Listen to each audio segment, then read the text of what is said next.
ఆ బియ్యం ఎన్ని పోతున్నాయండి? ఓ కాన్స్టిట్యూన్సీలు ఎంత కాజేస్తున్నారండి? ఈ పీడిఎస్ రైస్ దొంగవి నువ్వు కాదని అడుగుతా ఉన్నా. ఎన్ని లక్షల కోట్ల రూపాయలు లంచాలు తీసుకుంటున్నాం? సీజ్ చేయటం, లంచం తీసుకోవడం, సీజ్ చేయటం, లంచం తీసుకోవడం. నీ బతుకంతా బియ్యపు దగ్గర లంచాలు తీసుకునే కార్యక్రమంలో నిమగ్నం అయిపోయి నువ్వు జగన్మోహన్ రెడ్డి గారిని దూషించే స్థాయికి నువ్వు వస్తున్నావు. నువ్వు దూషించవచ్చు, మేము దూషిస్తే మాత్రం ఏమనుకోమాకండి. జనసేన నాయకులకి, జనసేన కార్యకర్తలకి, పవన్ కళ్యాణ్ గారికి, మళ్ళీ కొత్తగా వచ్చిన ఎమ్మెల్సీ గారికి చెప్తున్నా, మీరు దూషిస్తేనో మీరు విమర్శిస్తేనో మేము ఓర్పుగా ఉండాలి. మేము ఏదన్నా మాట్లాడితే మాత్రం ఏటి ఊరుకొని చెప్పులు తీస్తాం, పంచలాగుతాం, సన్నాసులు, ఎదవలు, సుంటలు అని మాట్లాడమాకండి. మీరు కాస్త ఓర్పుగా వినండి. మీరు రాబోయే కాలంలో ఏ రకమైన దుస్థితికి మీరు చేరబోతున్నారో నేను చాలా స్పష్టంగా చెప్పదలుచుకున్నా. అయ్యా లోకేష్ గారు, అయ్యా పవన్ కళ్యాణ్ గారు, ఇచ్చిన వాగ్దానాలు నిలబెట్టుకోలేని దౌర్భాగ్యమైన పరిస్థితుల్లో ఉండి ఇవాళ జగన్మోహన్ రెడ్డి గారి మీద బురద జల్లే కార్యక్రమం. ఎస్, జగన్మోహన్ రెడ్డి గారు అన్నారు, అన్నమాట వాస్తవం. ఇంకోటి ఎవరు చెప్తున్నా, పవన్ కళ్యాణ్ గారికి, నారా చంద్రబాబు నాయుడు గారికి, లోకేష్ గారికి, అదేవిధంగా ఎవరు మనోహర్ గారికి చెప్తున్నా, ఓటమి ఎరుగని ధీరుడు మా రాజశేఖర రెడ్డి గారి కుమారుడు జగన్మోహన్ రెడ్డి అని మనం చేస్తున్నా. 3 సార్లు పార్లమెంటు సభ్యుడిగా 3 సార్లు శాసనసభ్యుడిగా గెలుపొందాడు. 2 సార్లు పార్లమెంటు సభ్యుడిగా గెలుపొందినటువంటి వ్యక్తి జగన్మోహన్ రెడ్డి గారు. అంత ప్రజాబలం కలిగినటువంటి జగన్మోహన్ రెడ్డి గారు, మేము 100% స్ట్రైక్ రేట్ అంటాడు ఒక ఆయన. అవునా, మీరు 100% స్ట్రైక్ రేటే. మా ఊర్లో ఒక ఆయన ఉన్నాడు, ఏమండి ఎంత పొలం ఉందని అడిగాం. 351 ఎకరం ఉందండి అన్నాడు. ఏమయ్యా నీకు 350 ఎకరం ఎక్కడ ఉంది? నాకును చల్లపల్లి జమీందారు గారికి కలిపి 351 ఎకరం ఉందన్నాడు.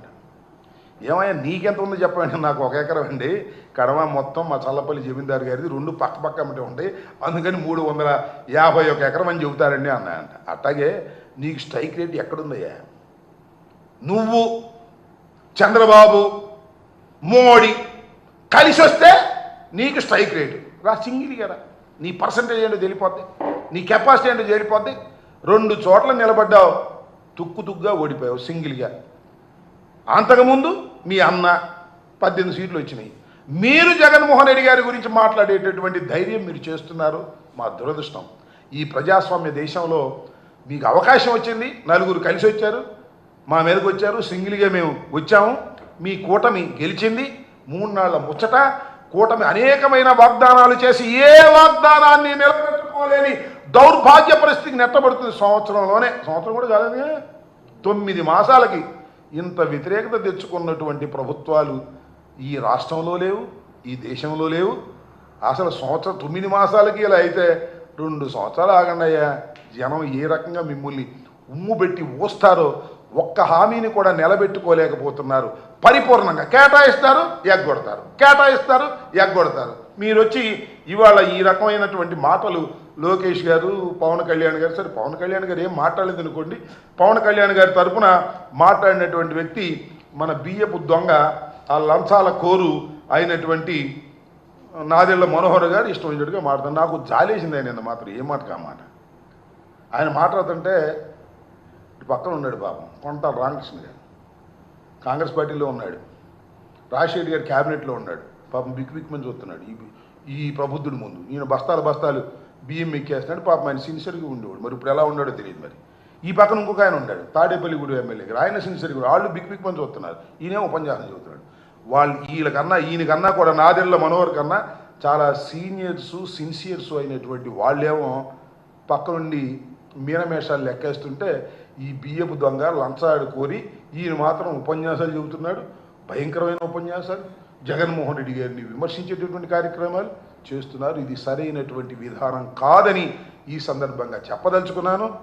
మిస్టర్ మనోహర్ గారు, మిస్టర్ లోకేష్ గారు, మీ దగ్గర దమ్ముంటే, ధైర్యం ఉంటే జగన్మోహన్ రెడ్డి గారు అడిగినటువంటి ప్రశ్నలకు సూటిగా సమాధానం చెప్పి అప్పుడు జగన్మోహన్ రెడ్డి గారిని మీరు విమర్శించండి. సూపర్ 6 అన్నారుగా, ఇదిగో సూపర్ 6 నేను జగన్మోహన్ రెడ్డి గారు చెప్పాను. సూపర్ 6 మొత్తాన్ని అమలు చేయాలి అంటే 79,867 కోట్ల రూపాయలు వెచ్చించాలి సంవత్సరానికి. అవునా కాదా? కాదైతే చెప్పు. నేను అడుగుతా ఉన్నా, లోకేష్ని అడుగుతా ఉన్నా, లోకేష్ గారి తండ్రిని అడుగుతా ఉన్నా, అదేవిధంగా మనోహర్ గారిని అడుగుతున్నా, మనోహర్ గారి బాసుని అడుగుతా ఉన్నా. సూపర్ 6ని అమలు చేయాలంటే 79,867 కోట్ల రూపాయలు అవసరమా కాదా? సమాధానం చెప్పండి.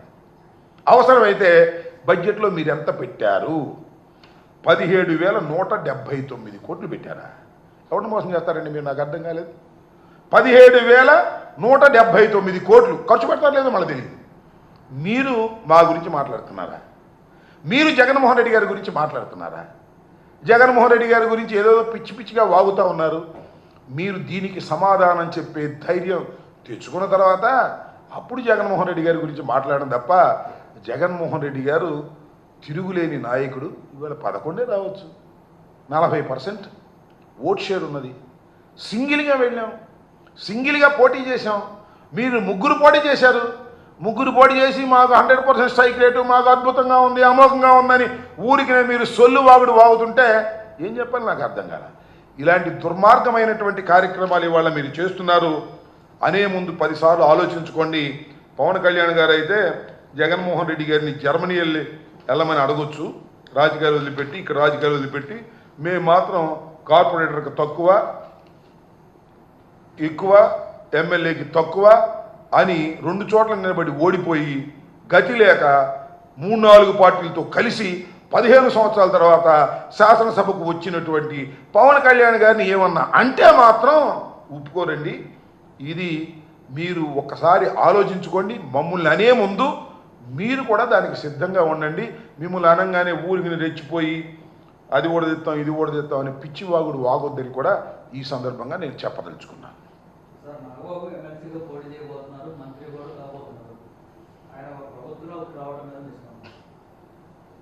ఏదో స్వామి చెప్పినట్టు మనం కామెంట్లు ఏమైనా చేసుకొని వాళ్ళ జాంకాయ ఇవాళ తినమను. నాకు అర్థం కాల. ఇవాళ పవన్ కళ్యాణ్ గారు ఈ రాష్ట్రానికి ఉప ముఖ్యమంత్రి.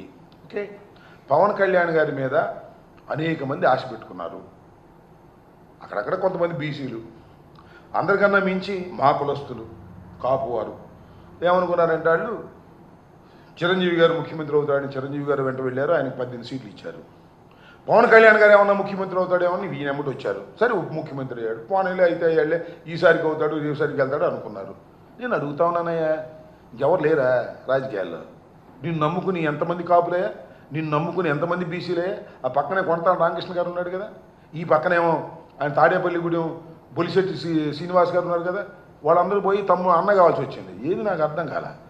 అంటే మీరు గమనించవలసింది ఏమిటంటే, నారా చంద్రబాబు నాయుడు గారు ఎలాగో పవన్ కళ్యాణ్ గారు కూడా అలాగే.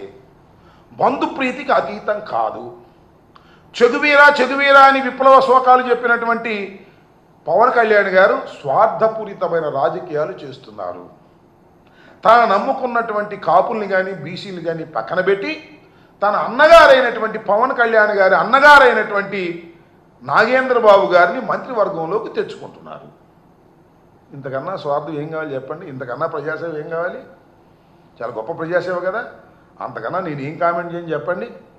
మంచిదే.